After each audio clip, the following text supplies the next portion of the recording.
Senhoras e senhores, bom dia.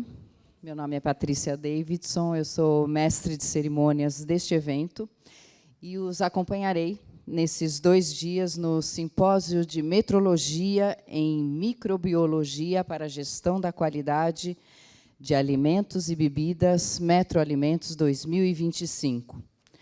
Um evento com a marca Remesp, que celebra a inovação, a sustentabilidade e a excelência na cadeia de alimentos e que tem por objetivo disseminar o conhecimento da metrologia como uma ferramenta de tomada de decisões para a melhoria dos processos e, neste ano, como principal foco, o temário em microbiologia para a gestão da qualidade de alimentos e bebidas.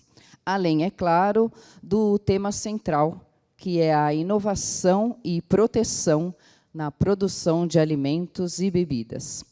Grandes especialistas estarão presentes nesses 2 dias conosco. O simpósio ele foi cuidadosamente organizado pela comissão científica e organizadora e temos certeza de que todos poderão discutir em alto nível as questões apresentadas durante todo o evento. E toda essa experiência do Metroalimentos 2025 serão apresentadas a partir de agora em painéis e mesas redondas. E temos certeza de que muitos dos conteúdos serão incorporados por vocês, profissionais das indústrias e laboratórios presentes ao evento da Remesp. Bom, em nome da Remesp, a equipe organizadora do Metroalimentos 2025 agradece em especial aos patrocinadores que contribuíram muito na viabilização e sucesso deste evento, que são eles a Bushi Brasil, Labtec, produtos para microbiologia e laboratório, e a Mérieux NutriSciences. Bom, agradecemos também a cada membro da comissão científica, palestrantes, moderadores, debatedores, por disponibilizar o seu tempo e conhecimento para toda a comunidade científica e industrial do setor de alimentos e bebidas. Complementando os nossos agradecimentos também à equipe de apoio, fundamental para a viabilização e sucesso deste evento, viabilização operacional, é claro. Agradecemos também a vocês, participantes, que sempre prestigiam os nossos eventos científicos. E os nossos especiais agradecimentos à Escola Senai, Dr. Celso Charuri, de Biotecnologia do Bom Retiro, que nos disponibilizou o espaço para o evento, bem como os seus conhecimentos e informações. Vamos promover e fomentar essa cultura da ciência metrológica tão importantes para a saúde humana.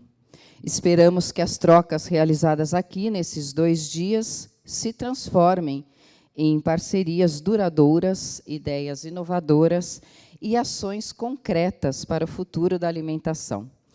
Finalmente, sejam todos muito bem-vindos. Bom, iniciamos agora a solenidade de abertura do Metroalimentos 2025, realizado pela Rede Metrológica do Estado de São Paulo, Remesp.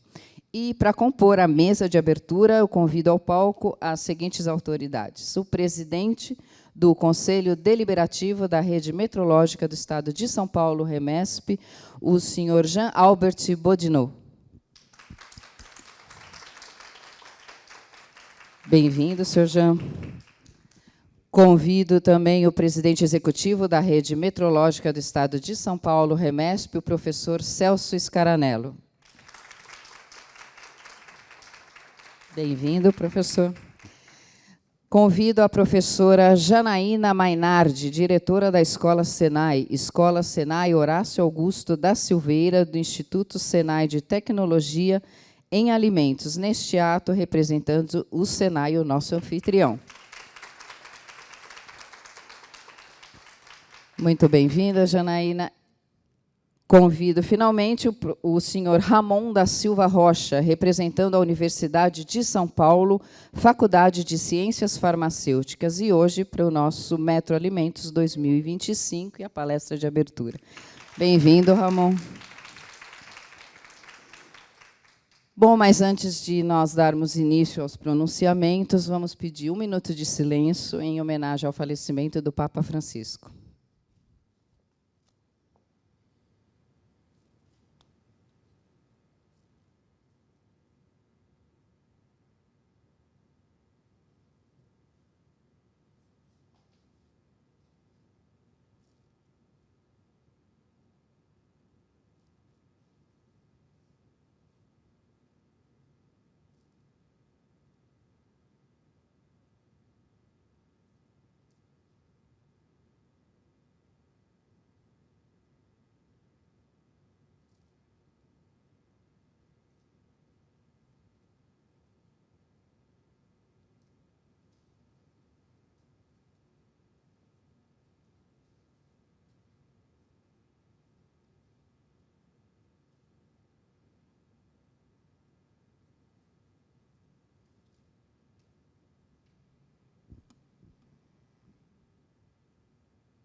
Muito bem, vamos ouvir agora o hino nacional.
Muito bem, então agora eu convido o senhor Jean Albert Bodinot, presidente do Conselho Deliberativo da Rede Metrológica do Estado de São Paulo, para suas palavras. Bem-vindo, senhor Jean.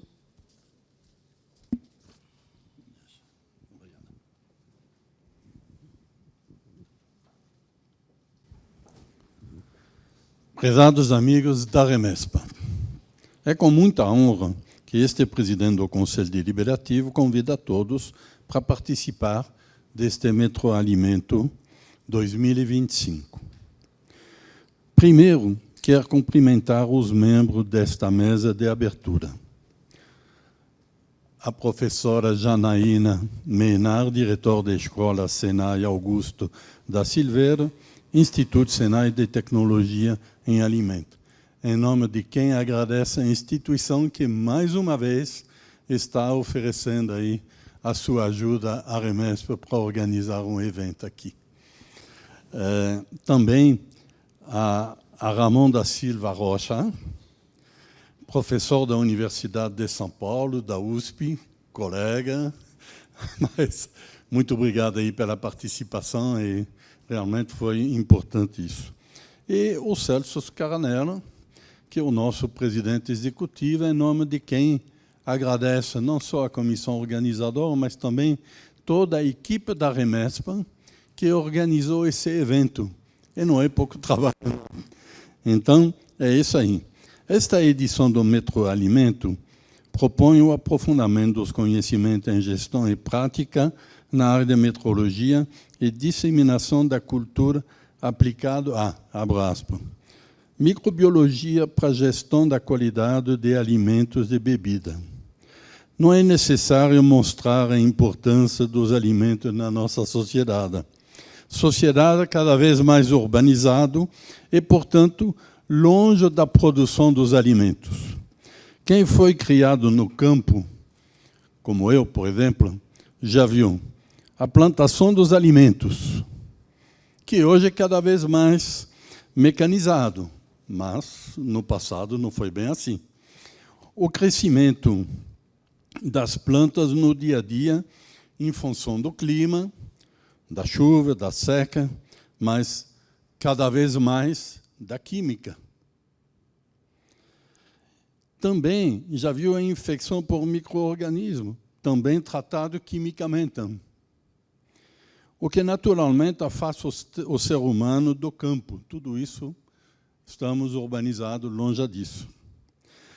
E também tem uma coisa pessoal que pouca gente conhece, mas que é a verificação pessoal do estado de maturidade e limpeza das frutas para consumo imediato. Ou seja, vai subir na árvore para colher uma fruta e comer na hora. Essa fruta está limpa, essa fruta está madura, pode ser uma cereja, já comi muita cereja no passado, não é bem brasileira, mas é assim. Hoje, a maior parte da população tem acesso aos alimentos em mercado, super ou não, e as perguntas são: esses alimentos foram colhidos há quanto tempo? Quantos quilômetros eles percorreram para chegar a essa feira? E em quais condições? Eles foram tratados com produtos químicos, glifosato autorizado ou não? Como a indústria transformou esses alimentos? Vamos falar da metrologia. Falando de alimento do ponto de vista químico, pergunta. Do ponto de vista econômico, não químico. Químico, já falei um pouco, vou falar de novo depois. Mas, por enquanto, econômico. Faz sentido você escolher um produto que custa R$ 9,99 por quilo, em vez de 10,00. Se você nem verifica a balança que está no caixa no tal. Então, essa é uma coisa importante. Sabemos que a metrologia é uma área praticada em todas as atividades sociais, da indústria ao serviço, e, evidentemente, sem esquecer pesquisa e desenvolvimento. Tem muito a ver com isso.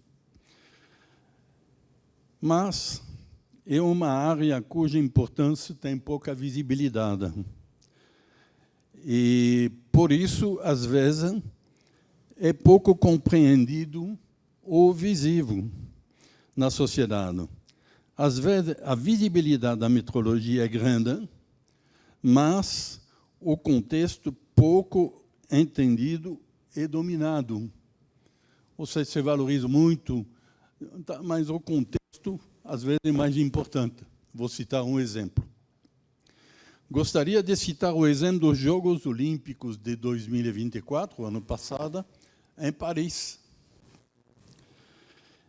E competições nas águas limpas do Rio Sena. Sabemos que a limpeza não é mais o caso desde o final do século XIX. Já ouvi dizer que é por isso que os parisienses gostam mais de vinho do que de água do Rio Sena. Mas, enfim, tomaram a decisão de fazer algumas coisas. E uma semana antes dos Jogos, depois de muito investimento em saneamento, e foi realmente muito investimento, a prefeita de Paris, Anne Hidalgo, nadou no Rio Sena, demonstrando que a água era aceitável e as competições olímpicas podiam ser feitas dentro dessa água. Mas isso uma semana antes. Nos dias depois, a chuva preocupou muito, fizeram muitas medidas, publicaram essas medidas e tomaram a decisão de fazer. Depois de realizar a prova de triatlo no Rio Sena, a atleta belga Claire Michel precisou ser hospitalizada com infecção bacteriana. Até parte da comissão, parte dos atletas belgas desistiram de fazer prova no Rio Sena. Mas analisar, ver, e essa contaminação suspeita do E. coli não foi verificada, é outra coisa, mas foi muito contestado, por razões óbvias. Então, é por isso que não basta ter um bom instrumento muito bem calibrado, ele deve principalmente ser usado corretamente num contexto muito bem definido, conhecido e controlado para tomar decisões políticas ou não. Costumo dizer, você não precisa saber exatamente o que você está medindo, mesmo se na hora saber, mesmo se na hora você está fazendo uma medida boa, com um bom aparelho, bem calibrado. E este metroalimento deve ajudar a gente a entender esses conceitos.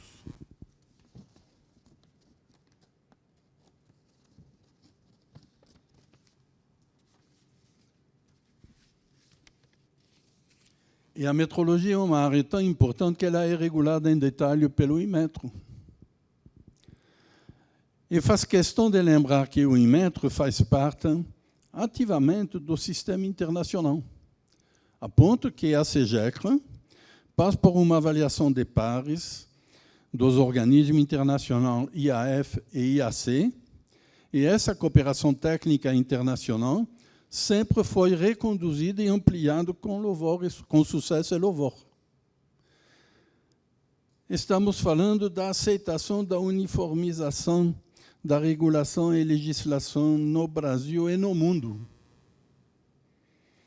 Pois, como já foi dito, o comércio internacional tem dimensões planetárias. E na área de alimento, Brasil e Europa tem muitos conflitos aí no meio disso. Sempre faz questão de valorizar essa atividade internacional, pois ela é quem permite ao Brasil ocupar o seu lugar no cenário internacional. Na área de alimento, nem sempre é muito fácil. Nessa linha, destaco o excelente trabalho de Andrea Mella, do Inmetro, que hoje é presidente do IAC. Ou seja, conhece a Andrea já faz tempo e realmente o trabalho dela merece ser citado.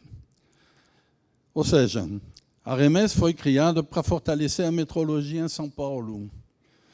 Estamos dando todo o nosso apoio à área metrológica com uma participação no Fórum das Redes, com uma atuação ativa junto ao Inmetro para acompanhar e ajudar a metrologia no país. A REMESP tem vários comitês de apoio à prestação de serviço. Uma oferta de serviço especializado como reconhecimento da competência laboratorial, programa de ensaio de proficiência, o PEP, e, para terminar, certificação de metrologista com o nosso parceiro, a Bendi. Ou seja, no Brasil, um bom metrologista é reconhecido como tal. E, se ele quiser, ele pode ser certificado. Estamos fazendo isso. Ou seja, vem na REMESP para aumentar a sua integração com o sistema metrológico brasileiro. Desejo a todos um bom Metroalimento 2025. É isso. Obrigado.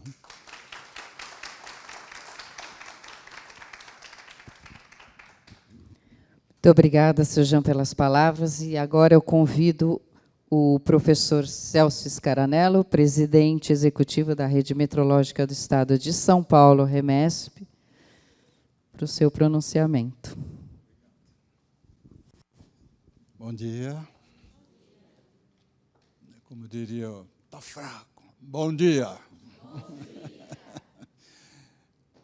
Meus amigos da metrologia, em especial os da microbiologia, né? Eu nunca vi tanto microbiologista junto. É uma alegria. Primeiramente, eu quero saudar as autoridades presentes nesta solenidade de abertura. Dr. Jean Bodinot, Dr. Jean Albert Bodinot, presidente do Conselho Deliberativo da REMESP, da Rede Metrológica do Estado de São Paulo, é meu amigo e é muito brasileiro. Apesar do sotaque francês, Jean Bodinot, ele demonstra ter um carinho. Claro.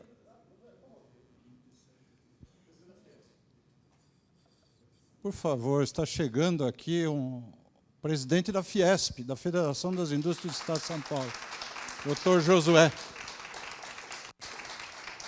Dr. Josué, prazer. Bom dia. Seja bem-vindo. Desculpa interromper o evento de vocês, mas o Terra insistiu. A Terra, vem aqui também. Bom dia. Sei que é um evento... É um evento de microbiologia. Estamos reunindo aqui os grandes especialistas da microbiologia de todo o Brasil. Temos gente de Minas, Santa Catarina, Paraná. Principalmente indústria alimentícia, pelo que eu entendi. São da área de alimentos, da indústria de alimentos e bebidas. Enfim, a área da microbiologia hoje merece um espaço como esse que a gente está dedicando. Aqui o Senai, esta unidade é uma unidade muito especial. Vocês sejam muito bem-vindos. Tenho certeza que o evento é um evento super importante. E a indústria de alimentos brasileira não só já é a maior exportadora mundial de alimentos, como vai crescer muito mais, especialmente com a ajuda dos nossos irmãos do Norte, porque eles estão abrindo mercados para nós fortemente. Eu acho que eles são o nosso maior agente de marketing hoje. E com a qualidade dos nossos produtos, graças a vocês, eu tenho certeza que vamos expandir muito ainda a nossa indústria de alimentos. Parabéns, bem-vindos ao Senai. Podem contar aqui com tudo que vocês precisarem no Senai, não só nessa unidade, como em todas as outras unidades. O Senai é uma instituição admirável, como vocês todos sabem. Não só o Senai de São Paulo, o Senai de todo o Brasil. Obrigado pela presença e bom evento para vocês todos. Desculpa eu interromper, mas insistiram que eu viesse aqui. Dá um abraço em todos vocês. Nós agradecemos ao Dr. Jean Bodinot, o presidente do Conselho da Rede Metrológica do Estado de São Paulo. Muito obrigado. Obrigado pela presença e parabéns pelo trabalho. E uma pequena lembrancinha. É muito singela. Espero que não seja de engordar, né? Não. Porque eu já estou suficientemente acima Depende do de peso. colocar dentro. Tá bom, tá bom. Mas, Obrigado olha, a muito todos. obrigado pela sua presença. Muito obrigado. Vamos fazer uma foto comemorativa? por Vamos aqui, né? Fechar isso aqui? Vamos aqui. Vem, Ricardo, você não quer fazer junto?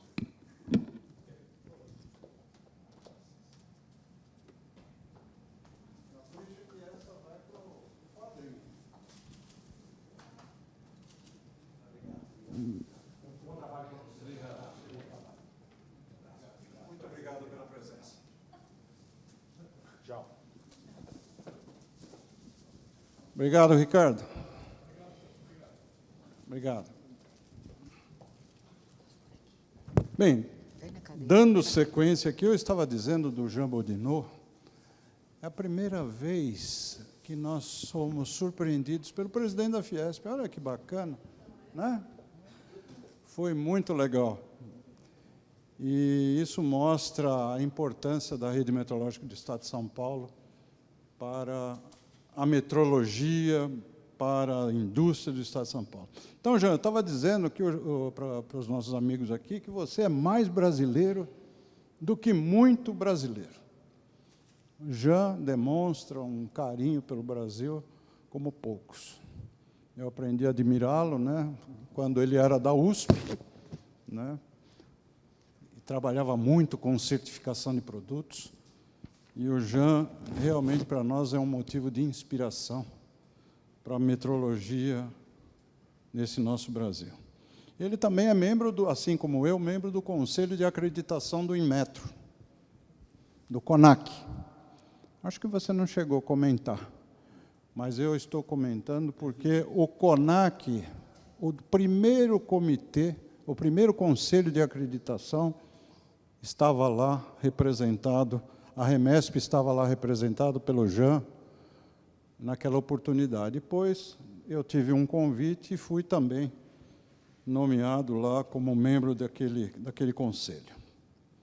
Queria saudar a nossa professora Janaína Mainardi, ela é a diretora da Escola Senai de Alimentos, o doutor Horácio Augusto da Silveira. E agora eu não sei ainda, é Instituto Senai de Tecnologia em Alimentos? Permanece, né? E fica aqui na Barra Funda, né? Aqueles que ainda não conhecem, por favor, eu estou fazendo um convite em seu nome para que conheçam uma escola muito legal. Para aqueles que não sabem, foi a primeira escola Senai de São Paulo com prédio próprio. Fica ali na rua, oi? 80 anos, é muito tempo, né? Eu tive o privilégio de trabalhar 40 anos no Senai, por isso que eu falo isso com muita vibração. Dr. Ramon da Silva Rocha, aqui presente hoje, representando a Universidade de São Paulo, né, um microbiologista lá da Faculdade de Ciências Farmacêuticas, e hoje vai nos brindar com uma palestra, com a nossa palestra de abertura. Seja bem-vindo e obrigado pela presença. Faço questão de agradecer mais uma vez as entidades e empresas que patrocinam o nosso Metro Alimentos 2025. A Bushi Brasil, está com um pequeno stand aqui, a Labtec e a Merrier NutriScience.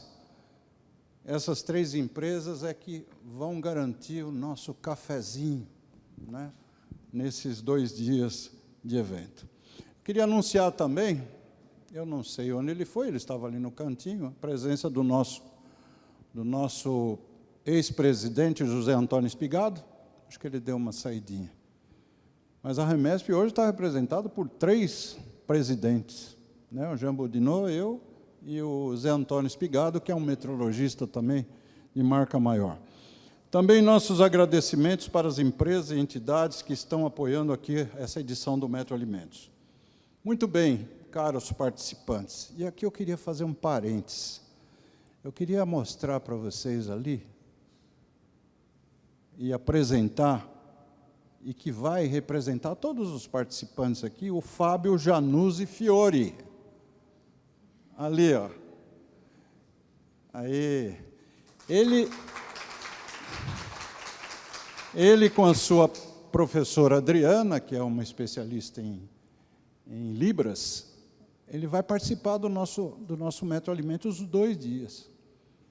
É impressionante a capacidade de absorção de conhecimento que ele tem, com todos os pequenos limites que ele tem, que A professora comanda ali enquanto ele assiste às apresentações na tela. Então, o Fábio aqui é um exemplo para todos nós de dedicação para a área de microbiologia e biotecnologia.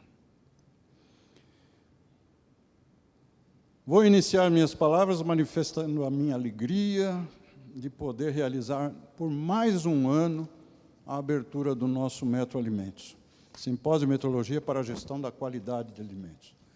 Evento esse da mais alta relevância para os laboratórios metrológicos, das indústrias, fabricantes de equipamentos, aqui muito bem representados, empresas de serviços e de institutos de pesquisa e desenvolvimento que atuam principalmente no setor de análises microbiológicas em alimentos e bebidas.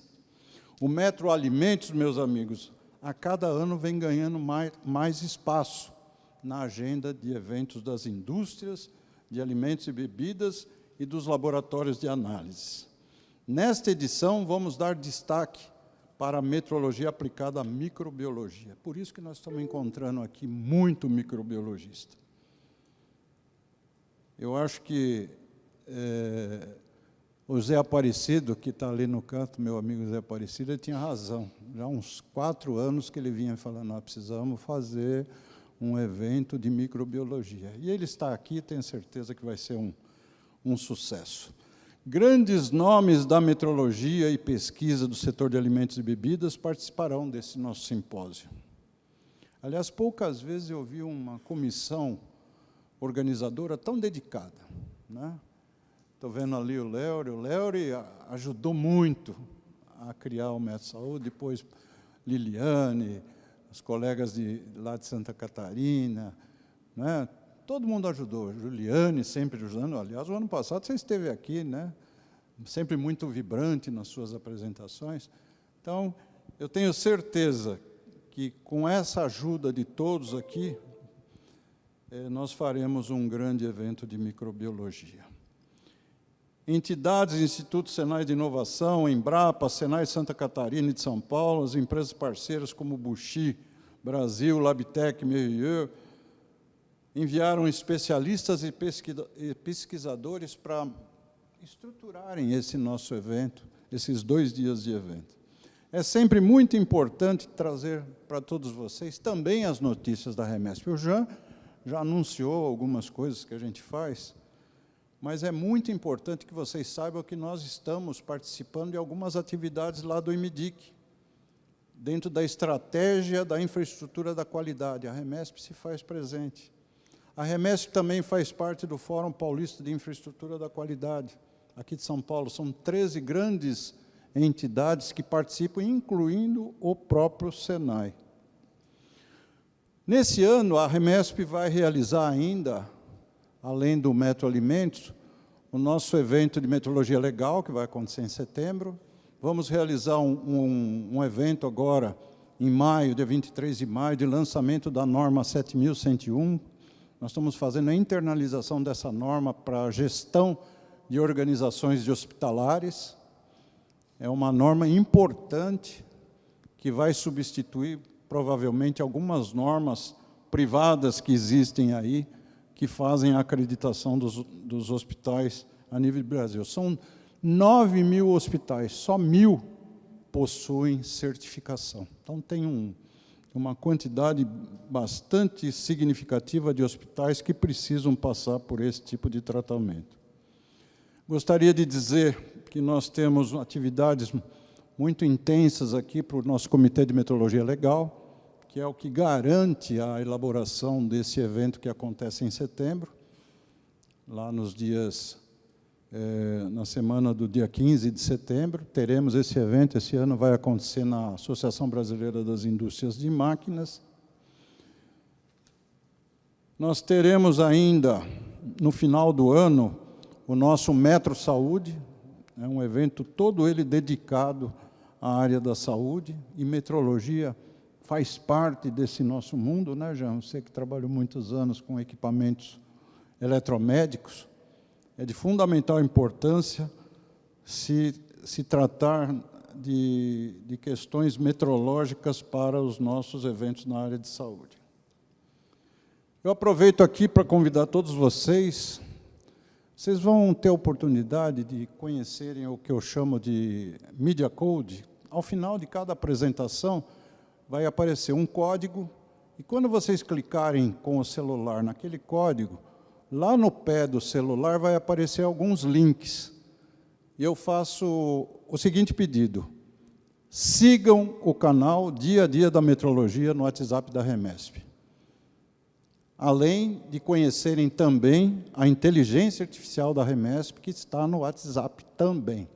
Então, aqueles que têm dúvidas, isso vocês podem colocar, principalmente vocês que treinam pessoas das indústrias, né? Às vezes quer entender o que é aquele termo de metrologia lá do VIM, coloca ali na inteligência artificial, ela vai explicar direitinho ali no celular. Se não tiver a resposta, vão aparecer 2 telefones, e aí vocês vão ligar para a nossa REMESP e vocês vão ter as respostas. Também eu informo que vocês todos aqui passarão por, principalmente os palestrantes, terão suas palestras gravadas, e essas gravações também vão para o celular. Então, vai aparecer a apresentação, né, no PDF, e assim que tivermos os vídeos, vocês vão receber o vídeo da apresentação de vocês, que poderão compartilhar, vai ser e para nós é muito importante, porque a gente vai conseguir perceber quais são os temas de interesse de vocês, palestrantes, para nós da REMESP, evidentemente. Muito bem. Já encerrando, gostaria de dizer que o nosso Metroalimentos acontece graças ao apoio dessa comissão científica que eu acabei de falar, né? São pessoas incríveis que eu tive a oportunidade de conhecer esse ano, que nos ajudaram a construir essa programação ímpar. Agora quero dirigir-me a vocês, participantes presentes ao nosso evento. Muito obrigado pela confiança por vocês depositada na nossa rede meteorológica. Tenho certeza que vocês muito irão contribuir para os nossos debates. Tenho certeza. E é com esses debates que a gente vai crescendo. E eu tenho uma surpresa para vocês. Entre hoje e amanhã, nós deveremos retomar o nosso comitê técnico da área de microbiologia. Então, eu peço um pouquinho de paciência, que nós vamos criar um momento especial aqui para a retomada dos trabalhos, um comitê de fundamental importância para a sequência dos nossos trabalhos na área de microbiologia. Mas agora, eu vou arriscar aqui uma poesia para o nosso Metroalimentos. Mas essa poesia a gente faz, não sou eu que faço, porque eu não sou poeta, mas eu usei a inteligência artificial. Aliás, a inteligência artificial que vai fazer parte aqui de algumas discussões, né, doutora Liliane? Está previsto isso, né? Ainda hoje. Vamos fazer uma mesa redonda aqui, onde a inteligência artificial vai ser motivo de algumas discussões. No silêncio do microscópio, onde a vida se revela, ergue-se a metrologia com mãos de precisão e alma de ciência. É nesse palco invisível que a microbiologia dança, entre colônias e curvas, entre números e nutrientes. Somos guardiões da pureza, da confiança e da saúde. Estou vendo aqui o doutor Marcos, né? Nós vamos falar sobre saúde, né, doutor Marcos, lá no final do dia. Importante mesa que vocês, tenho certeza, vão gostar muito dos nossos convidados. Porque cada gota, cada grão carrega histórias de sabores e cuidados. Na intimidade dos alimentos e bebidas, a exatidão se faz poesia, e a qualidade, o nosso compromisso, e a qualidade e o nosso compromisso.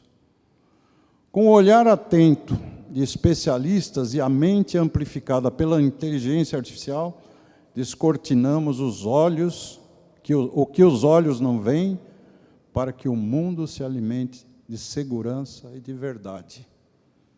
Não é bonito? Eu não sei, eu sou meio suspeito, mas a inteligência artificial me ajudou a fazer esses pequenos versos aqui.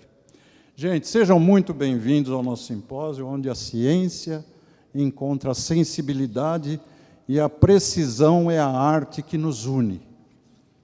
Aproveitem, vamos escrever a história desse Metroalimentos para a microbiologia. Obrigado a todos e que Deus nos abençoe. Obrigado. Muito obrigada, professor Celso, pelas belas palavras. Então, para o seu pronunciamento, eu convido agora o Ramon da Silva Rocha, representando a Universidade de São Paulo, Faculdade de Ciências Farmacêuticas. Bem-vindo, Ramon.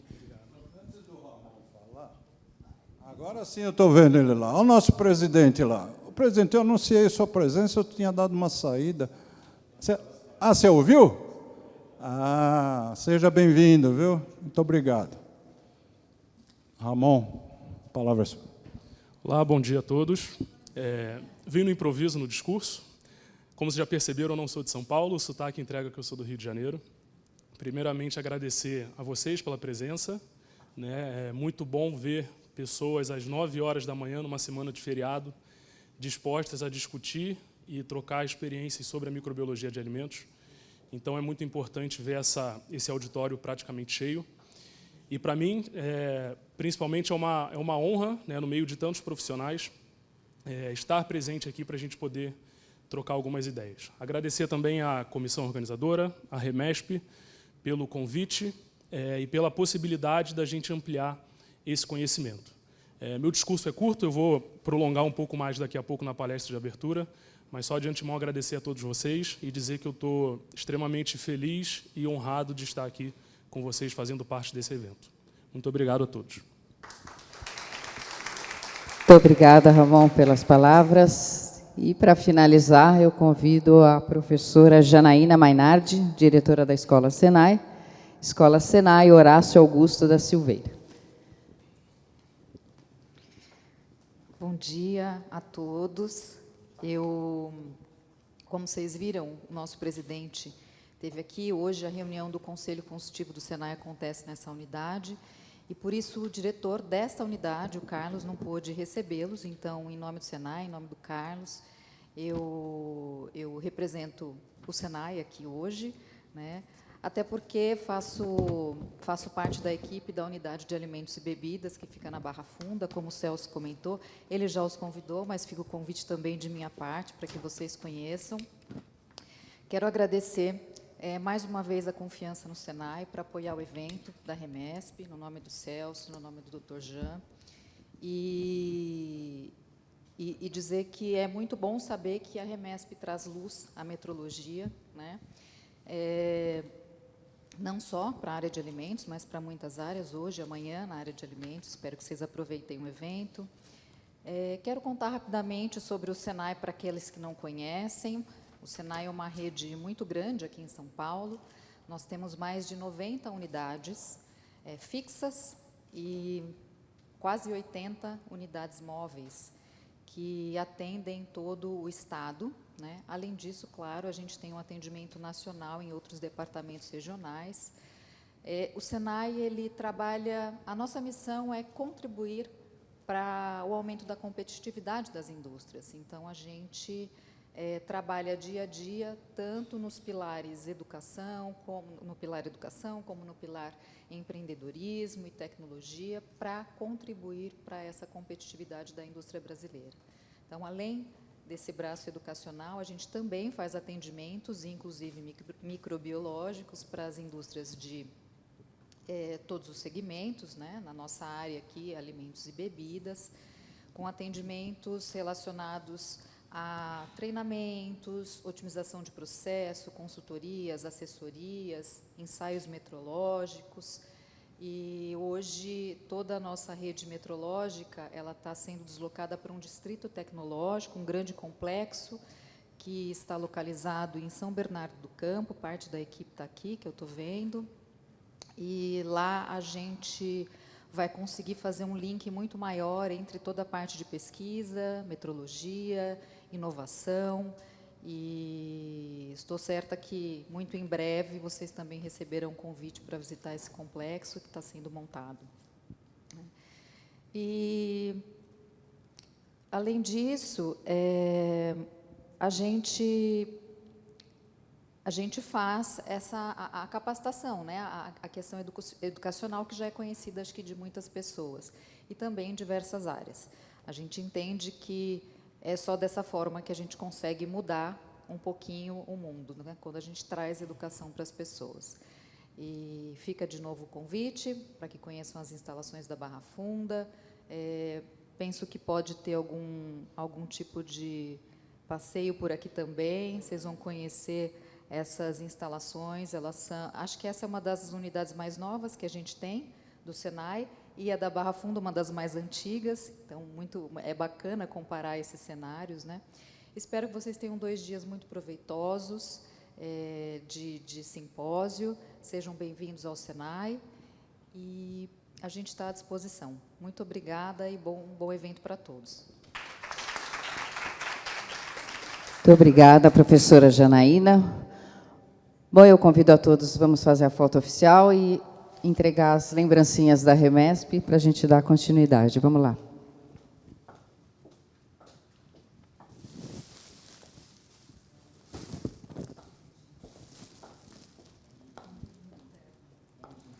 Quer tirar foto? Com ou sem?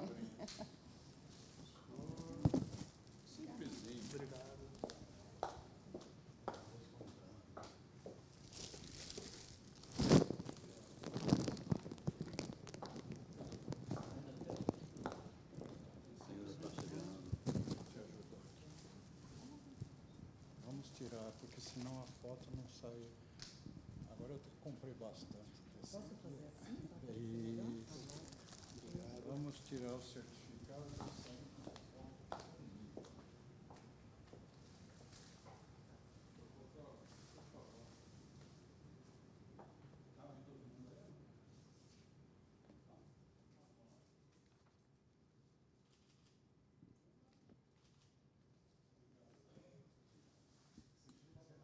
Encerramos. Muito obrigada a todos pela participação. Pedir que tomem seus lugares na plateia. Eu vou dar alguns recados antes de iniciarmos. Bom, vamos lá. Antes de iniciarmos, eu gostaria de informar que os participantes do Metro Alimentos 2025 poderão interagir com os integrantes dos painéis ao final das apresentações para suas perguntas. As perguntas, elas devem ser feitas por escrito. Todos receberam fichas de perguntas na pasta do evento.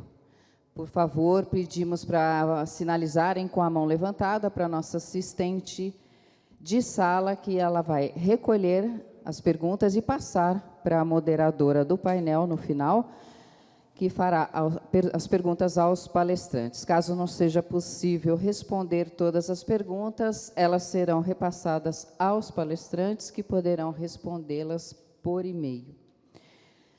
Bom, informamos ainda que os painéis terão apresentações sequenciais dos palestrantes e, ao final das apresentações, terá um debate coordenado pelo moderador do painel, respondendo a todas as perguntas. Informo ainda que todos os inscritos receberão certificado digital de participação no e-mail cadastrado. E, neste mesmo e-mail, terá um formulário de avaliação do evento. Bom, então, neste momento, para a palestra de abertura do Metro Alimentos 2025, Microbiologia, convido ao palco como moderadora a senhora Liliane Denise Miranda Menezes, fiscal agropecuária do Instituto Mineiro de Agropecuária. Bem-vinda, Liliane. Só apresentando-a, Liliane é médica veterinária da UFMG, especialista em microbiologia de alimentos, mestre em tecnologia e inspeção de produtos de origem animal. É doutora em ciência animal, fiscal agropecuária do Instituto Mineiro de Agropecuária. É supervisora de Laboratórios de Segurança Microbiológica em Alimentos, LSMA-IMA, de Minas Gerais. É membro efetivo da Comissão Permanente de Análise e Revisão de Atos Normativos do IMA, é coordenadora da Comissão Permanente de Laboratórios Agropecuários do IMA, é coordenadora de trabalhos científicos junto a instituições parceiras da UFMG, UFV, EPA-MIG, Embrapa Gado de Leite e da Fiocruz. Bem-vinda novamente, Liliane. E para apresentar o tema A Evolução da Indústria de Alimentos na Perspectiva da Microbiologia, convido ao palco novamente o Ramon da Silva Rocha, professor pesquisador da Faculdade de Ciências Farmacêuticas da USP. Só já apresentando, o Ramon é professor doutor na Universidade de São Paulo, USP, lotado no Departamento de Alimentos e Nutrição Experimental da Faculdade de Ciências Farmacêuticas e pesquisador associado do Food Research Center. É professor da Faculdade de Ciências Farmacêuticas da Universidade de São Paulo e pesquisador associado do Food Research Center. Possui doutorado, além de doutorado em Tecnologia de Alimentos, mestrado em Ciências e Tecnologia de Alimentos e especialização em Gestão da Segurança de Alimentos e Qualidade Nutricional. Bom, bem-vindo, Ramon. Ótima apresentação para você. Eu vou cronometrar o tempo pelo celular. Tá ótimo. Esse vermelho é o mouse, o laser, né?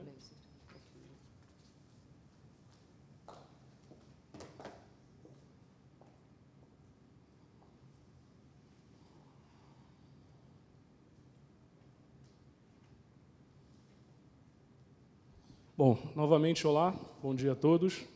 Fui muito breve na minha introdução, porque se eu fosse falar seriam 2 palestras, porque o professor gosta muito de falar, né? Então agora a gente vai ter a oportunidade de discutir um pouco mais e até mesmo para eu me apresentar para vocês. Como fui apresentado então brevemente, sou professor Ramon, da Universidade de São Paulo, Faculdade de Ciências Farmacêuticas.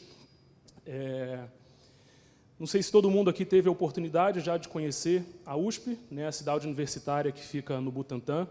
Então, só para a gente poder se localizar, é um campus muito bonito, muito grande, né, então, assim, vale a pena a visita, vale a pena vocês conhecerem. Estou lá em torno aí de 7 meses, tive a oportunidade de ingressar no corpo docente há 7 meses, e já, professor universitário, ele entra e já começa a trabalhar demais, né, e aí já comecei a ser inserido em alguns grupos de pesquisa, a qual eu convido vocês a conhecerem, né? Por exemplo, o nosso programa de pós-graduação Sistema Integrado em Alimentos, e também o Food Research Center e o NUME, que é o Núcleo de Microbiologia e Tecnologias Emergentes. E aproveito aqui também a oportunidade de deixar aberto aí para todo mundo, primeiro, que quiser conhecer a nossa universidade, o nosso espaço, e também pessoas que estejam interessadas em ingressar na pós-graduação, mestrado e doutorado. Estou à disposição aí para quem tiver interesse ou conhecer alguém que tenha interesse, tá bom? Então, só para nós voltarmos aqui, o tema da minha palestra, Evolução da Indústria de Alimentos na Perspectiva da Microbiologia. Quando eu recebi o convite, a princípio foi um desafio muito grande, porque eu enxergo que é um tema, um assunto muito mais filosófico e histórico do que técnico por si só. Então, eu tentei, dentro desse tempo que nós temos aqui, inicial, abordar os principais aspectos para a gente entender, de fato, de onde nós viemos e o que nos fez tornarmos o que nós somos hoje. Então, vocês vão ver que é uma apresentação que ela norteia muito mais conceitos do que aplicações técnicas em si, mas, ao mesmo tempo, ela abre pontos de vista muito interessantes para possíveis discussões, né? Bom, então, novamente, só agradecer à REMESP pelo convite. Como eu já falei anteriormente, para mim foi um prazer. Eu estou muito feliz de ver esse auditório aqui praticamente cheio, de pessoas que eu conheço o trabalho, não conheço pessoalmente. A própria professora Maria Tereza Destro, que eu tive o prazer de estar atualmente no mesmo laboratório ao qual ela construiu muitas coisas importantes. Então, é uma honra estar aqui com todos vocês novamente. Tá? Bom, sem mais delongas, vamos então iniciar aí a apresentação. Alguma dúvida até aqui? Então, assim, eu sou professor, então, por mais que seja uma palestra, se alguém tiver alguma observação durante, né, fique à vontade para fazer esse questionamento, porque às vezes o professor se sente muito sozinho e acha que ele está falando para a parede. Então, não se preocupem em ter alguma dúvida pontual e falar durante a palestra. Tudo bem? Bom, então, vamos começar aqui uma breve reflexão. É importante lembrar que assim, eu não sou filósofo, longe disso, não tenho essa capacidade, mas eu gosto da gente sempre pontuar e trazer a discussão para um lado um pouco mais social, né? E eu começo com uma reflexão muito interessante, que assim, a história da alimentação ela é paralela à história da humanidade. Então, esse primeiro ponto é muito importante, porque já faz a gente pensar que tudo que nós vamos discutir durante o evento, nesses 2 dias de evento, ele tem relação com o que foi construído ao longo da história da humanidade, né? E, acima de tudo, obviamente, com a importância que isso tem em termos de saúde pública e também de inovação tecnológica. Então, obviamente, a história da alimentação é paralela à história da humanidade, assim como a história da microbiologia, né? Então, quando a gente pega alguns relatos antigos, por exemplo, então eu tenho lá nos egípcios, né, quais foram as primeiras observações da microbiologia na história da humanidade. Então, por exemplo, os egípcios protegiam as tumbas, né, com os poros de aspergilos. E tem diversos outros casos muito interessantes que ainda eram conhecimentos empíricos, mas ali já existia conceito de microbiologia muito aplicáveis. Por exemplo, na Bíblia tem relatos que era proibido a alimentação, o consumo de certos tipos de carnes que eles poderiam causar doenças para as pessoas. Eles não sabiam o que causava, mas sabiam que ali poderia existir algum tipo de problema. E a gente vai adiante, né? Na Grécia, 400 anos antes de Cristo, por exemplo, o Túcides ele verificou que os pacientes que sobreviviam à praga ficavam protegidos e poderiam cuidar dos outros pacientes. Conceitos empíricos de resistência, né? E a gente consegue ir além, por exemplo, na China, sandálias mofadas para o controle de infecções bacterianas nos pés. E, por fim, aqui na Roma, né, há 100 anos depois de Cristo, Marcos Varro, que ele era um filósofo italiano, ele alertava que diminutas criaturas de certos ambientes entravam no corpo e causavam doenças. Então, a gente vê que, de fato, ele era filósofo, porque ele traduziu coisas pequenas e invisíveis para diminutas criaturas. Então, de fato, ele é filósofo e comprovou através dessa frase. Então... Vamos lá. Pode. Professor, fala rápido, eu vou me controlar. Vamos lá. Respirou. Então vamos. Vou beber água também, eu vou aproveitar que você bebeu, eu vou beber. Você não respira, meu filho. Coitada, ela está com a mão super rápida, já se perdendo ali. Agora eu vou dar a palestra olhando para você. Eu vou ver se você está acompanhando os movimentos. Vamos lá? Bom, então, seguindo. Aqui, antes da gente iniciar, eu queria deixar como sugestão de leitura um livro muito interessante, que ele trata sobre a história, né, da comida como cultura, ou seja, como a alimentação ela esteve presente ao longo da história da humanidade. E nesse livro é interessante que ele traz alguns relatos, ainda que muito superficiais e não necessariamente técnicos, sobre como a presença da microbiologia sempre esteve muito ativa na história da alimentação. Então, tem relatos empíricos lá, por exemplo, da utilização de fogo para você aumentar a validade de determinado alimento, enfim. Então, é um livro bem não técnico, tá? Ele é muito mais histórico e filosófico, social do que técnico por si só, mas vale a pena essa sugestão de leitura. Bom? Então, muito palmas aí, ficou muito bom. Vou seguir nesse ritmo, ok? Então, vamos lá. Bom, antes da gente falar, então, sobre a importância da microbiologia na história da indústria de alimentos, é importante a gente entender, de fato, qual que é a importância da microbiologia para a indústria de alimentos. E aqui, obviamente, eu vou pontuar casos isolados, né? Vocês, como profissionais aí com outros conhecimentos, vão saber identificar, mas aqui eu trouxe alguns que eu particularmente identifico como sendo um dos principais, né? Bom, então a microbiologia de alimentos, primeiro de tudo, ela tem uma importância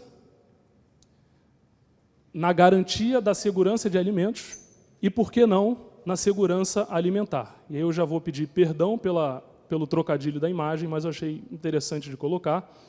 Então, através da microbiologia de alimentos, por exemplo, a gente consegue ter a prevenção de doenças, monitoramento de contaminações, e aí monitoramento de contaminações estamos falando desde a matéria-prima, na indústria, no transporte, no armazenamento, na casa do consumidor, né?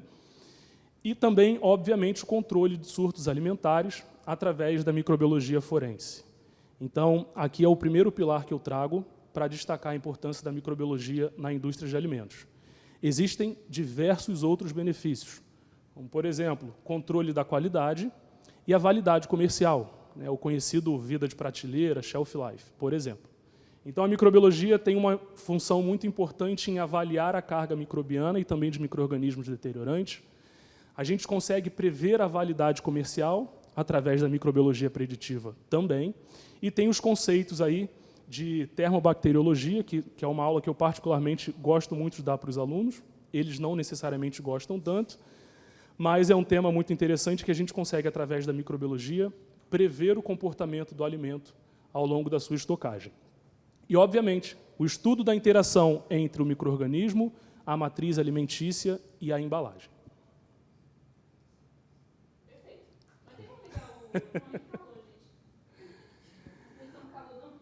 E, obviamente, a microbiologia ela é base para normas e legislações. Então, muitas normas, muitas legislações são pautadas em parâmetros microbiológicos, em exigências que eu preciso ter dentro de um alimento para que se construa e sirva como pilar para a construção dessas normas. Então, por exemplo, poderia falar aqui, por exemplo, que a microbiologia também sustenta diversos órgãos, diversas agências, da Anvisa, MAPA, FDA, entre outras, e também vai servir como base para a construção e atualização das normas já existentes. Bom, existem outros benefícios, né, mas antes eu queria trazer a gente para uma reflexão, para uma viagem no tempo, que é, de fato, o tema da palestra de hoje, né? Bom, como ocorreu a evolução da indústria de alimentos na perspectiva da microbiologia? Para começar essa fala, a gente pode falar lá da era pré-histórica, né, 10 mil anos antes de Cristo. Nessa época, a alimentação ela era baseada principalmente na caça, na pesca e na colheita, né, de vegetais, por exemplo. O consumo de alimentos ele era imediato. Então, os alimentos que eram caçados, coletados, por exemplo, eles tinham um consumo imediato, ou seja, sem nenhum tipo de tratamento, né? Então, até porque você não tinha o conhecimento para determinadas ações, né? E aqui começaram as primeiras observações empíricas. Então, estamos falando aí de 10 mil anos antes de Cristo, de que os alimentos eles estragavam, azedavam, só que as pessoas não entendiam o porquê. Como assim eu cacei um animal e daqui a um dia, daqui a algumas horas, eu não consigo mais consumir? O que acontece se, na teoria, ele ainda está visivelmente ainda apresentável, né? Então, aqui foram as primeiras observações empíricas sobre deteriorações de alimentos. Aí a gente vai um pouco além, na Revolução Agrícola, que aqui foram o início da domesticação de animais e de plantas, e olha que interessante, estabelecimento de comunidades agrícolas. Então, aqui começaram, de fato, a ter a necessidade de estocar alimentos para atender uma determinada comunidade. E, ao mesmo tempo, esse conhecimento, essa necessidade de estocar alimentos trouxe alguns outros conhecimentos para a microbiologia de alimentos. Como, por exemplo, as primeiras formas de conservação, secagem, defumação, salga. Poderia citar algumas outras, mas eu trouxe só alguns exemplos para a gente entender que isso daqui já começou a ser entendido como uma possibilidade de extensão de validade de um determinado produto. E também conhecimento sobre fermentações naturais, sem saber que eram causadas por micro-organismos. Então, se a gente pegar a história do iogurte, por exemplo, tem 50 mil versões, né? Mas uma delas é, por exemplo, que o leite era armazenado em sacos que eram feitos com estômagos de animais ou então em jarros de barro. E os nômades, né, eles transportavam esse leite ao longo das suas viagens e, ao final, viam que o leite não estava mais da forma natural. Então, assim, houve um tipo de fermentação, só que eles não entendiam o porquê. Então, aqui foi nessa época que começou a ter esse tipo de conhecimento e de observação. Tá? Se formos um pouco além, nas antigas civilizações, e aqui estamos falando, por exemplo, do Egito, da Mesopotâmia, entre outras, né? Iniciou, então, o desenvolvimento de técnicas como, por exemplo, produção de pães fermentados, cervejas, vinhos, ou seja, produtos fermentados, que mais para frente seriam produtos extremamente, altamente produzidos. Então, eles começaram a entender o conceito de fermentação já nessa época, né? Obviamente, estamos falando ainda de forma muito empírica, né? Então, são aí os primeiros registros, de fato, sobre a existência de alimentos considerados alimentos vivos. Chegamos na Idade Média, né? Na Idade Média, então, a gente teve um fortalecimento de práticas fermentativas. Então, produção de queijos, produção de iogurtes, kombuchas, vinhos e etc. passaram a ser cada vez mais difundida o conhecimento da produção desses produtos.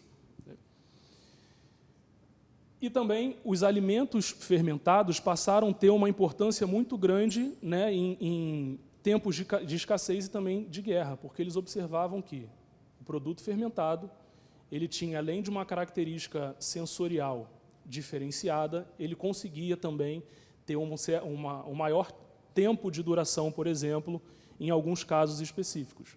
Então, aqui começou a intensificar, de fato, esse conhecimento.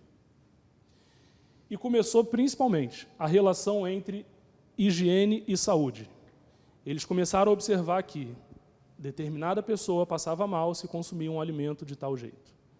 Se ela consumisse um alimento de uma forma diferente, ela não passava mal. Então, vocês estão vendo que são conhecimentos muito baseados aí no achismo, mas que, ao mesmo tempo, são bases até científicas muito importantes, né? E os mosteiros, nessa época, eles foram centros de produção e inovação alimentar.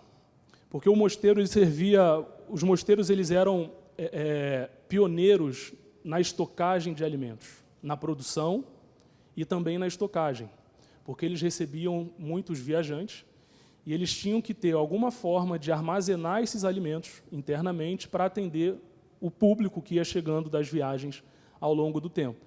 Então, aqui eles começaram a estudar e identificar formas de armazenamento de alimentos que a gente traz como conhecimentos até hoje.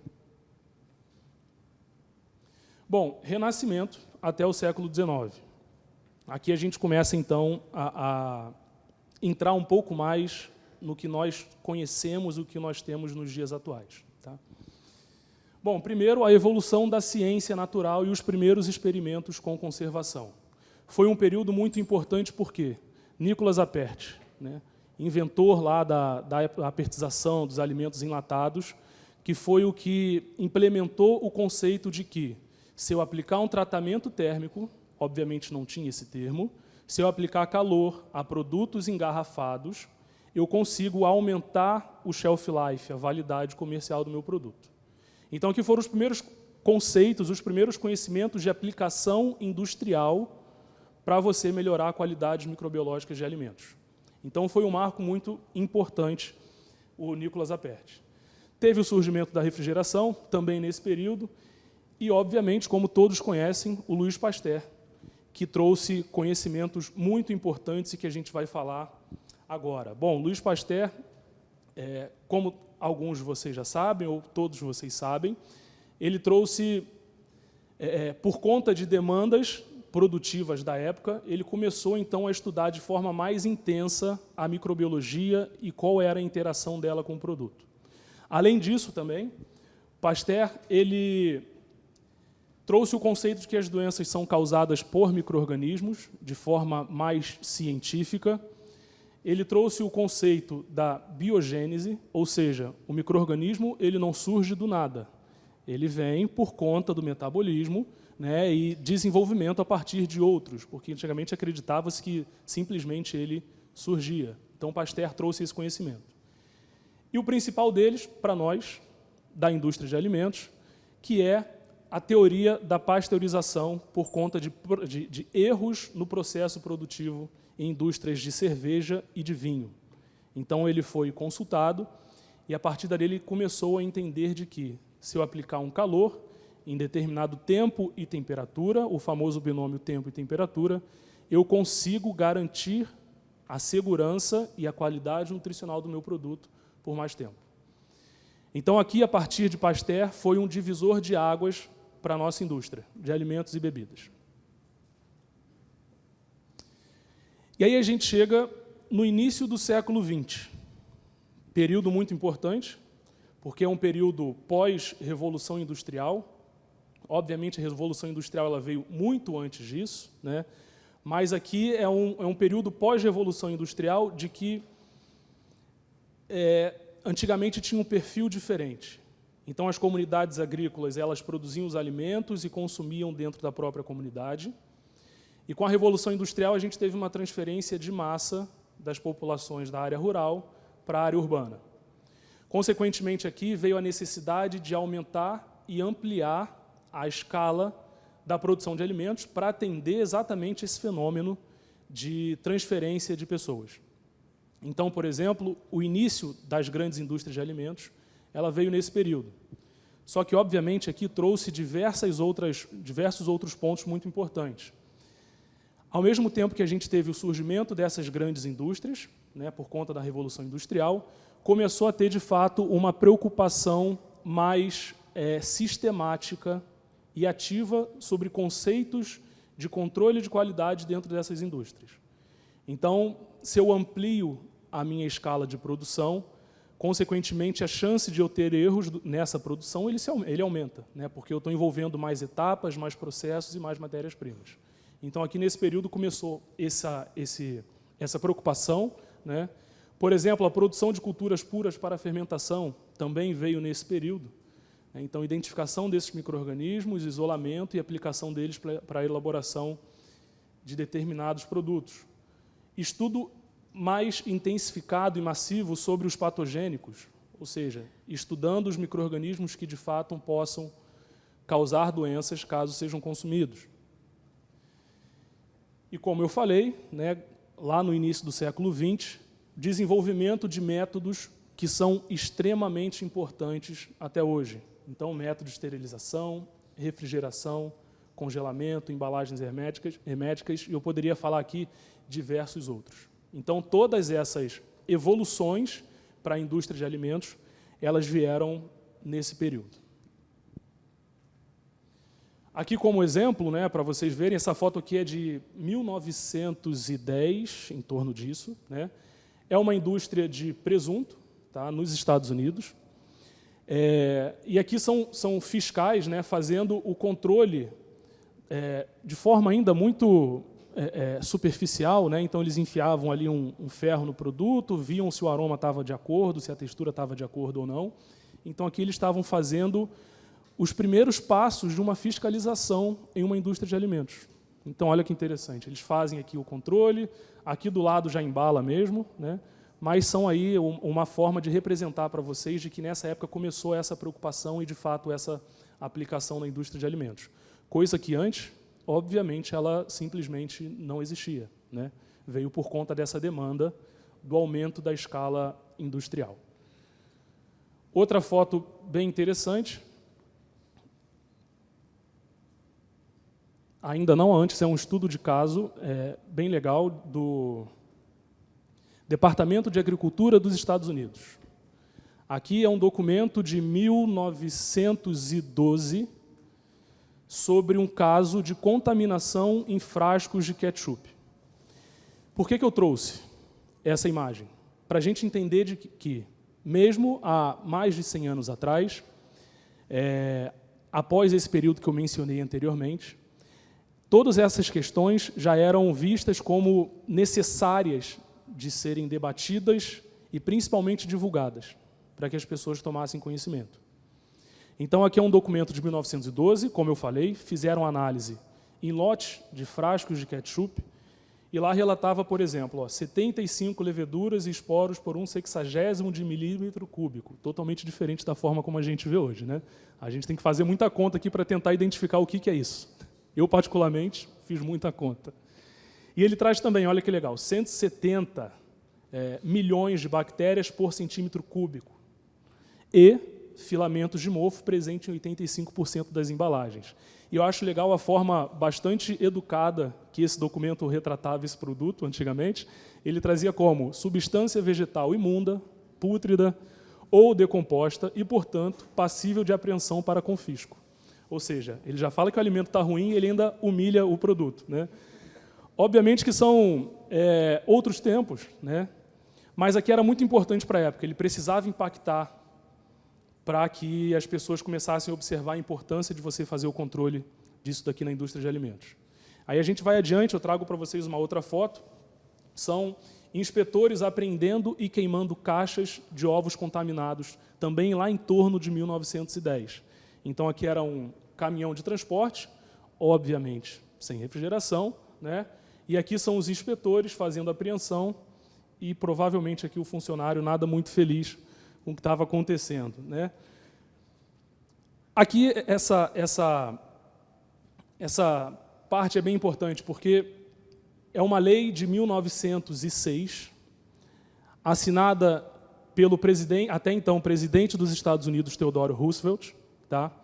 Que ele trata sobre o impedimento e a fabricação, venda ou transporte de alimentos, medicamentos, bebidas alcoólicas adulteradas, mal rotuladas, venenosas ou nocivas e para regular o tráfico. Então, aqui é o primeiro documento, um dos primeiros documentos relatados e históricos que traz essa preocupação com a produção, o armazenamento e transporte dos alimentos. E olha que interessante, nessa data, em 1906, esse documento deu origem à Food and Drug Administration, né? Então, foi aqui, através da assinatura do presidente Theodore Roosevelt, através dessa lei, que surgiu a FDA, né? E aqui também é bem interessante, porque é uma carta, né, para o presidente Roosevelt, também nessa mesma época, em 1906, do Upton Sinclair, que ele expressa o apoio à presença de inspetores federais nos frigoríficos. Então, ele já relata que é necessário que tenham inspetores federais nesses frigoríficos. E ele fazia como sugestão que esses inspetores estivessem de forma escondida, né? Assim como ele fez para escrever o livro The Jungle, que na época foi uma crítica social muito importante, mas que ao mesmo tempo serviu como base de você demonstrar a qualidade precária que as fábricas tinham na produção de alimentos, né? Então, esse livro foi uma crítica social nos Estados Unidos muito forte e que foi até uma certa indireta para o presidente Roosevelt da época, e que ele trazia... o presidente Roosevelt simplesmente disse para o Sinclair, fala para ele ir para casa e deixo aqui fazendo o meu trabalho, né? Por favor.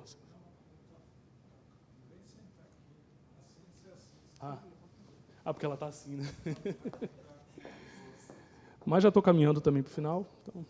Bom, aí vem o período pós-guerra, que aqui no período pós-guerra uma alta globalização de alimentos, a indústria começa a se voltar muito mais para a questão da segurança dos alimentos, né?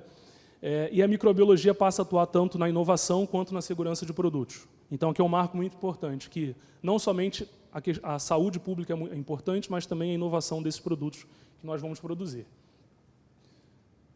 Bom, chegamos em 1990 ao ano 2000, o início, né, da famosa biotecnologia na indústria de alimentos, ou seja, controle de micro-organismos benéficos, como eles podem atuar nos produtos para que gerem produtos benéficos para o consumidor. E nos tempos atuais, temos aí o desenvolvimento de produtos fermentados. Aqui eu poderia citar diversos benefícios da microbiologia na indústria atual, obviamente, além da segurança de alimentos. Então, por exemplo, são muito utilizados para melhorar sabor, textura e conservação através do metabolismo, produção de larga escala de diversos produtos com uma importância econômica muito grande. E, obviamente, a gente começa a caminhar, então, do passado para agora.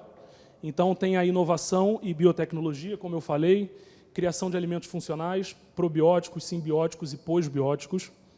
Temos aplicação de enzimas para modificação de ingredientes, uso de micro-organismos modificados, quando que há 100, 50 anos atrás a gente ia imaginar que a gente consegue modificar o metabolismo do micro-organismo para produzir um efeito que nós queremos, né? E avançamos um pouco mais, a gente começa a ter, então, uma introdução muito forte de inteligência artificial, de ferramentas rápidas para controle, né, que são tópicos que nós vamos ver ao longo do evento. E chegamos, de fato, na microbiologia da indústria atual, que temos a inteligência artificial como ferramenta na informação de detecção de patógenos. Nós temos testes rápidos, monitoramento ambiental, microbiologia preditiva e, principalmente, a qualidade 4.0 na microbiologia dentro da indústria de alimentos. Então, a gente consegue observar que, ao longo do tempo, a microbiologia ela sempre esteve presente. Inicialmente de forma muito empírica, e ela foi se descobrindo e sendo descoberta, né, por conta, a princípio, de conhecimentos muito empíricos, mas que, ao mesmo tempo, eles eram muito científicos. E que foram base fundamentais para que a gente tenha o que nós temos hoje, em termos de legislação, em termos de segurança e também de inovação. E, obviamente, que sem a microbiologia, a indústria de alimentos ela seria cega diante dos perigos invisíveis. Ela é a base da segurança, da inovação e da confiança que temos em cada alimento que nós consumimos e, principalmente, ofertamos para as pessoas e para os consumidores. Muito obrigado pela apresentação.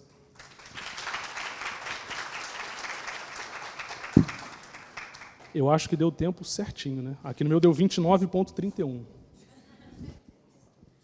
É que eu treinei muito para concurso, aí você tem que fazer muito tempo. Muito obrigada. Muito obrigada, Ramon, pela apresentação, muito enriquecedora. Tomar o seu lugar, passar a palavra para a moderadora Liliane para iniciar o debate, as discussões, e depois a gente abre para as perguntas da plateia.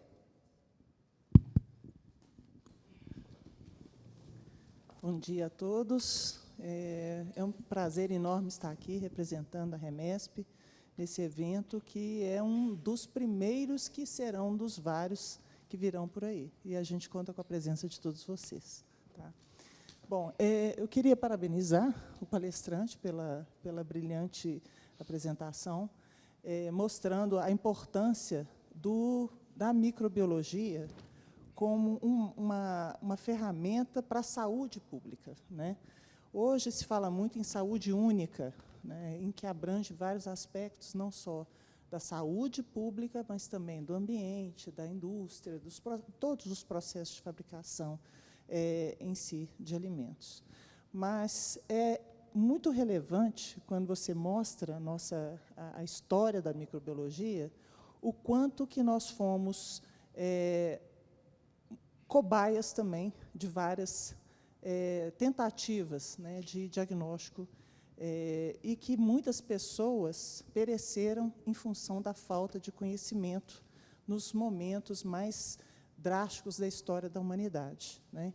Então, a gente diz o seguinte, se existisse um microbiologista, por exemplo, né, naquela feira de Wuhan, né, e que tivesse lá presente, ou um fiscal de alimentos, naquele momento, em 2020, talvez não teríamos tido o surto de coronavírus, em que tantas pessoas morreram, né? Então, assim, nossa presença hoje aqui ela é muito relevante para toda a sociedade, né? Então, eu parabenizo esse histórico maravilhoso que foi dado aqui, e eu gostaria de fazer apenas, assim, a princípio, né, não sei se teremos agora perguntas, mas eu gostaria de fazer uma pergunta que eu cheguei a anotar aqui, né? Primeiro, o que seria os alimentos pós-bióticos? Você pode dar uma orientação para a gente? Isso, voltou a funcionar? Voltou. Bom, alimentos pós-bióticos é um conceito emergente, na verdade, ele não é tão antigo. Na verdade, ele não é tão novo, mas, ao mesmo tempo, começou a ser estudado há pouco tempo. Então, basicamente, o que é? Foi identificado que, obviamente, a gente sabe do conceito de probiótico, então são micro-organismos vivos que, quando administrados em quantidade adequada, conferem benefício à saúde, né? Só que aí tem um ponto de discussão importante, que começaram a ver que não necessariamente eu preciso do micro-organismo vivo para que ele gere o benefício à saúde. Ou seja, o fruto, né, os metabólitos que ele produziu ao longo da sua fermentação, por exemplo, ou até mesmo frações da sua estrutura celular, elas também são capazes de gerar benefícios à saúde do consumidor. Então, aí veio o conceito de pós-biótico, ou seja, eu não preciso mais dele viável no alimento. Eu simplesmente posso ter um micro-organismo morto, mas o que de fato vai ser importante para gerar benefícios à saúde são o que ele produziu ao longo da sua vida, né, digamos assim. E aqui a gente tem diversas vantagens. Por exemplo, quando eu falo de alimentos probióticos, eu tenho que ter, obviamente, cuidados em garantir que a viabilidade dele seja acima de 10/6 do primeiro ao último dia de estocagem. Então, eu tenho preocupações com refrigeração, com transporte, armazenamento. No caso do pós-biótico, eu facilito algumas etapas, porque eu não preciso dele vivo. Então, eu posso ter um alimento armazenado, por exemplo, em temperatura ambiente. Eu posso ter um processamento térmico mais drástico, visando a eliminação de um patógeno, e não preciso me preocupar necessariamente com a viabilidade de um probiótico, né? A interação do micro-organismo vivo com a matriz alimentícia ela é muito menor, então eu tenho mais facilidade de manter as características sensoriais do meu produto. Enfim, então os pós-bióticos têm diversas vantagens e benefícios. Obviamente, eu não estou aqui falando que pós-biótico é melhor do que probiótico, são conceitos totalmente diferentes, mas é esse conceito que está sendo muito estudado hoje em dia, né? Então, eliminar um micro-organismo através de determinada técnica, por calor ou o que seja, e o importante é o que ele produziu ao longo da vida dele, né? Então, por exemplo, eu poderia aplicar uma pasteurização no iogurte, num leite fermentado probiótico após a sua fermentação, antes dele ir para o mercado. Então, eu faço a fermentação dele na indústria, aplico um tratamento térmico, né, nele após a fermentação, e depois ele é ofertado para o consumidor, coisa que, se a gente falar de um leite fermentado convencional, é meio loucura, né? Você aplicou um tratamento térmico depois de colocar o probiótico. Então, pós-bióticos vem nessa pegada aí, está sendo cada vez mais estudado. E só, se eu tiver tempo de falar 1 minuto sobre uma outra coisa, é a atenuação de probióticos, que é uma linha de pesquisa que eu estou desenvolvendo na USP, que é você submeter o probiótico a condições subletais. O que é isso? Então, vamos pensar no binômio tempo-temperatura de 72 por 15 segundos, pasteurização.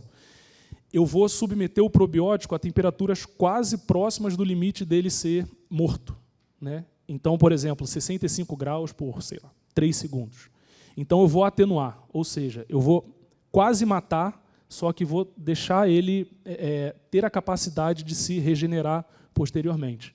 E nessa regeneração celular, na teoria, a gente tem uma célula mais forte e com mais possíveis aplicações tecnológicas. Então, ele vai formar mais compostos bioativos, o perfil de pós-acidificação num leite fermentado, por exemplo, vai ser menor. Então, também tem essa outra linha de estudo, que é a atenuação de probióticos, que está sendo bastante estudada, que é o que eu trabalho na USP também. Interessante. Agora, eu queria uma opinião sua a respeito dessa utilização. Como é que você acha, então, que nós vamos ter, se nós vamos ter, então, o acolhimento dessa tecnologia, considerando que a gente importa critérios de fiscalização? Ou seja, hoje nós avaliamos uma qualidade de um iogurte baseado na quantidade de micro-organismos benéficos que ele possui. Uma vez aplicada essa tecnologia, como é que você vê? Você acha que é possível a aquisição dessa nova tecnologia e o acolhimento das organizações fiscalizatórias para a nova tendência do produto no mercado? Perfeito. Acredito que sim. Já existem produtos pós-bióticos. No Brasil, não lembro de ter visto. Se alguém já viu, pode sinalizar, mas eu particularmente não lembro. Mas eu acho que é possível, né? Muito por conta da demanda de que cada vez mais a gente precisa ter inovação de produtos, né? E na medida do possível, reduzir custos com transporte e etc., né? Ao mesmo tempo que você ainda oferte um produto que seja benéfico para o consumidor, por exemplo. Em termos dos órgãos de fiscalização, talvez fazer uma adaptação para esse tipo de produto, né? Então, por exemplo, se eu tenho um pós-biótico, então seria um controle inverso. Em vez de eu verificar a viabilidade, eu verifico se ele não está presente, por exemplo, né? Para ver se o processo, de fato, foi eficaz. Mas eu acho que é tudo uma questão de identificar a necessidade, né? Obviamente, uma conversa aí com indústrias e etc., mas eu acho um caminho muito possível, sim, até porque lá fora, em alguns lugares, isso já começou a ser desenhado, né? Perfeito, muito obrigada. Bom, pessoal, agora é a hora das perguntas. Quem tiver alguma pergunta, por favor, encaminhe aqui para a gente. Não precisem ficar tímidos. Até porque quando não tem é constrangedor, né? Você fala, putz. Bom.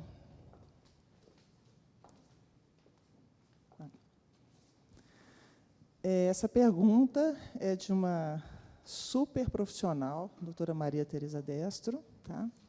E diz o seguinte: a atenuação de probióticos não pode desencadear a expressão de genes daninhos que não seriam expressos? Perfeito. É uma ótima pergunta. Primeiro, novamente, é uma honra estar respondendo uma pergunta sua. Pode sim, e tem estudos que já estão avaliando isso, porque quando eu faço atenuação, eu posso fazer por várias tecnologias e por vários meios. Então, tem os meios convencionais, temperatura, pressão osmótica, sabe? E tem os meios emergentes, aquecimento ômico, plasma frio. Então, estão estudando que, por exemplo, quando eu faço essa atenuação por meios convencionais, aquecimento, você pode expressar alguns genes, exatamente. Só que quando você faz essa atenuação, por exemplo, pela passagem de corrente elétrica, não se sabe ainda, né?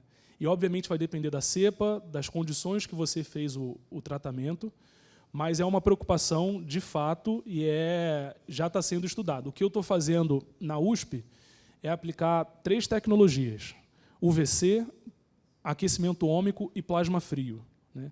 Que, na teoria, a gente tem uma tecnologia com gasto energético menor, uma energia limpa, e que a nossa preocupação também vai ser avaliar essa questão, se ele vai expressar ou não esses possíveis genes, né? Mas é super pertinente e, de fato, pode ser que aconteça sim. Tá bom? Obrigado pela pergunta. A outra pergunta... Mais devagar, tá? Pode deixar. Bom, agora a próxima pergunta do nosso querido colega José Aparecido, né? Ele, primeiro, parabeniza pela brilhante apresentação. Obrigado. Né? Claro. A pergunta é: temos visto um crescimento exponencial da produção de alimentos artesanais. Quais os desafios para o controle microbiológico no suporte a esse tipo de atividade tão relevante? Quais os desafios no controle microbiológico de alimentos artesanais?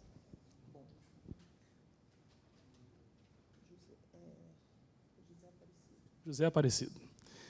É uma pergunta, José, que daria uma palestra, né? Bom, vamos lá. Eu vou tentar de forma mais resumida e na minha visão, obviamente, e aqui tem outras pessoas que também poderiam dar essa resposta, né? Mas o primeiro de tudo aqui, a gente tem que entender primeiro que a demanda de alimentos funcionais é uma realidade, né? Então, é uma realidade e é um mercado que não volta, né? Ele existe e a tendência é que ele aumente. O que acontece, vamos pegar um exemplo do queijo, por exemplo, né? Quando eu falo de queijo, eu estou falando das NS labs, que são aquelas bactérias que estão presentes naturalmente no leite, que vão se manifestar ao longo da sua maturação. Eu vejo como o primeiro grande desafio ter alguma forma de padronização desses produtos, o que não necessariamente é interessante para um produto artesanal, mas quando eu falo padronização, eu estou dizendo de padronização de processos e etapas que garantam que aquele produto seja seguro, por exemplo, né? Eu acho que, como segundo ponto muito importante, é entender, acima de tudo, que a produção artesanal ela tem particularidades que são totalmente diferentes de uma indústria. Então, quando você pensa em produção artesanal, você tem que entender que a estrutura ela é totalmente diferente, a demanda é diferente, né? Então, você precisa entender a particularidade de cada um, até para saber o que você vai ou não exigir e atuar em cima, em termos aí de vigilância e de fiscalização, por exemplo, né? Obviamente que também a gente precisa ter em mente que não é porque é artesanal que ele pode ser um produto não necessariamente seguro, né? Muito pelo contrário. O produto artesanal, tanto que existe aí o selo arte, por exemplo, selo queijo artesanal, ele é artesanal para garantir para enaltecer características geográficas específicas de uma região. Então, muitas pessoas confundem, né? Não nós aqui, mas eu digo a grande população confunde artesanal com produto não seguro, necessariamente, ou com produto feito de qualquer jeito. Então, acho que como terceiro grande desafio é divulgar e emancipar esse conhecimento de que um produto artesanal ele é artesanal por características específicas de produção e não no termos exato, e não no termos de segurança. Então, às vezes o cara vê uma banquinha lá de carne na rua sem refrigeração, ele fala: é um produto artesanal. Não é. Isso é um produto clandestino. O produto artesanal ele foi feito seguindo normas higiênico-sanitárias também, mas com foco totalmente diferente. Então, assim, tentando resumir, né, essa resposta, eu coloco esses 3 pilares aí como principais desafios. Tá? Muito obrigado pela pergunta. Excelente. E nós temos uma última pergunta aqui, tá, pessoal? É da Márcia Panucci. Panucci, é assim que fala? É? Isso. Bom, a pergunta é a seguinte. Vamos ver se eu consigo... Não, não é isso. É porque é muita informação. Dentro das perspectivas das ciências sociais, comportamento humano, e como notoriamente você expressou, né, a importância desses temas em sua palestra, poderia compartilhar sua visão de como a academia vai promover, né, a formação técnica baseado nessas ciências? Perfeito. É outra que daria outra palestra. Bom, o que eu sempre falo, né, apesar de eu ter feito graduação, especialização, mestrado, doutorado, pós-doutorado, eu sempre atuei também na indústria. Então, por exemplo, no meu doutorado, durante a pandemia, era um período que a gente ficou mais flexível, questão de bolsa e etc. Lá, e eu atuei algum tempo na indústria, por exemplo. O que eu vejo, primeiro de tudo, é o seguinte: a academia, né, as universidades e os centros de pesquisa, elas têm uma função primordial, na minha visão, né, de que tudo que é produzido lá dentro, em termos de ciência e de conhecimento, ele obrigatoriamente precisa chegar na sociedade, né? E eu, durante a minha experiência, eu enxergava, em alguns momentos, uma certa dificuldade para esse tipo de comunicação, né? Então, esse é o primeiro ponto que eu quero destacar. Assim, o que é feito dentro da universidade, nem sempre ele de fato, ele chega ao objetivo final, na minha visão, tá? Que é a sociedade. Obviamente, não são todos os casos, né? Por exemplo, na USP a gente tem comissões de extensão que trabalham muito ativamente nisso. Mas, recapitulando lá a sua pergunta, sobre a importância social que a universidade tem nesse aspecto, né?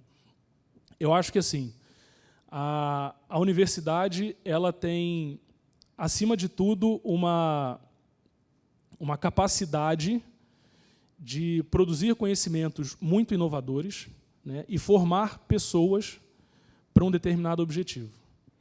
Então, eu acho que a junção desses dois conceitos, né, produção de conhecimento científico, técnico-científico e formação de pessoas, é fundamental para que se alcance esse objetivo, por exemplo.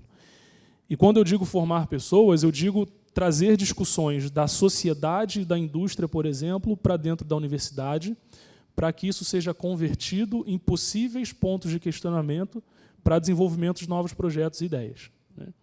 Então, acho que talvez seja uma roda gigante, sabe? Seja fugiu a palavra agora, mas cada item depende do outro. Então, acho que talvez seja isso. Trazer as demandas da sociedade para dentro da universidade, da indústria para dentro da universidade. Isso gera um conhecimento que se produz aí a formação de pessoas e de conhecimento para resolver esses problemas, né? Não sei se foi exatamente esse aspecto, mas até em cima disso, só reforçar de novo aqui que na USP a gente trabalha muito com essa preocupação de divulgar tudo que é feito dentro da universidade para a sociedade. E aproveito aqui meus últimos minutos, para não me estender, para divulgar novamente o nosso programa de pós-graduação, o FORC, o NUME, que a gente trabalha exatamente nisso que você falou, formação de pessoas para atender as demandas da sociedade, né? E estendo aí o convite a todo mundo novamente para caso queiram conhecer o Laboratório de Microbiologia de Alimentos, a nossa faculdade, o nosso departamento, e para quem quiser fazer pós-graduação, meu contato está aqui. Estou disponível aí para conversar sobre alguns possíveis projetos, tá? Bom, eu espero que eu tenha conseguido responder. Essas foram perguntas excelentes, que dariam certamente outra palestra. Obrigado pela participação de todos vocês.